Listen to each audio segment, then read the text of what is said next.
அமுகு டுமுகு Amaal டுமா. Santhosh, just listen to me. உனக்கு என்ன வேணும்னு உனக்கே தெரியாது. உங்களுக்கு தெரியுமா அவனுக்கு என்ன வேணும்னு? நிஜமாவே உங்களுக்கு தெரியுமா? பசங்க வீட்ல இருக்கிற மாதிரியே வெளியில இருப்பாங்க நினைச்சிட்டு இருக்கீங்களா? இவன் வீட்டை வாசப்படி தாண்டினா எப்படி இருப்பான்னு தெரியுமா உங்களுக்கு? நடுராத்திரில செவரேறி குதிப்பான், கண்டவங்களோட நடு ரோட்ல சண்டை போடுவான், குடிப்பான். என்ன தப்பு பண்ண சொல்லு. எல்லா தப்பையும் நீங்க தான் பண்ணீங்க.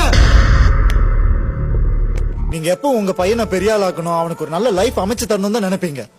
ஆனா எனக்கு என்ன வேணும், நான் எப்படி இருக்கணும்னு ஆசைப்படுறேன்னு நினைக்க மாட்டீங்க. கேட்டதை விட அதிகமா கொடுக்கறதுல இருக்கிற சாட்டிஸ்பாக்சன் என்னன்னு உங்களுக்கு தெரியும்பா. நான் நினைச்சது கிடைக்காதப்ப இருக்கிற வேதனை எனக்கு மட்டும் தான்ப்பா தெரியும். எதுவா இருந்தாலும் என் ஃப்ரெண்ட்ஸ கூப்பிட்டு பேசுறீங்க, என்கிட்ட பேசுங்கப்பா, என் கண்ணை பார்த்து சொல்லுங்கப்பா, ஃப்ரெண்ட்லியா இருங்கப்பா என்கிட்ட.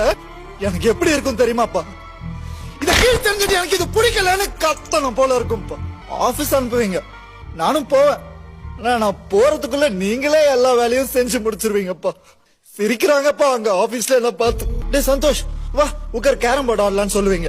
ஹே ஒயிட் போடு, பிளாக் போடு, ரெட் ஜாக்கிரதை. என் கையை இப்படி புடிச்சுக்கிட்டு என் ஆட்டத்தை கூட நீங்களே ஆடினா அப்புறம் நான் எதுக்குப்பா ஆடணும்? எல்லாத்தையும் விட சாப்பிடுறது எப்படின்னு கூட சொல்லி கொடுத்தா தொண்டையில இறங்க மாட்டேங்குதுப்பா. கோபம், ஃப்ரஸ்ட்ரேஷன், வெறுப்பு, யார் மேல காட்டுறது எப்படி காட்டுறதுன்னு தெரியாம ஒரு நாள் அம்மாவை கூட கத்திட்டேன்.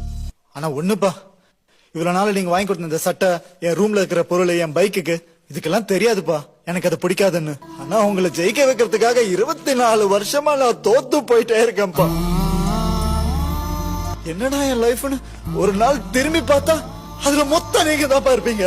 ஆனா எனக்கு ஒரு ரிக்வெஸ்ட் பா, எனக்கு பிடிக்காதது கொடுத்துட்டு நான் சந்தோஷமா இருக்கணும்னு மட்டும் நினைக்காதீங்கப்பா ப்ளீஸ்.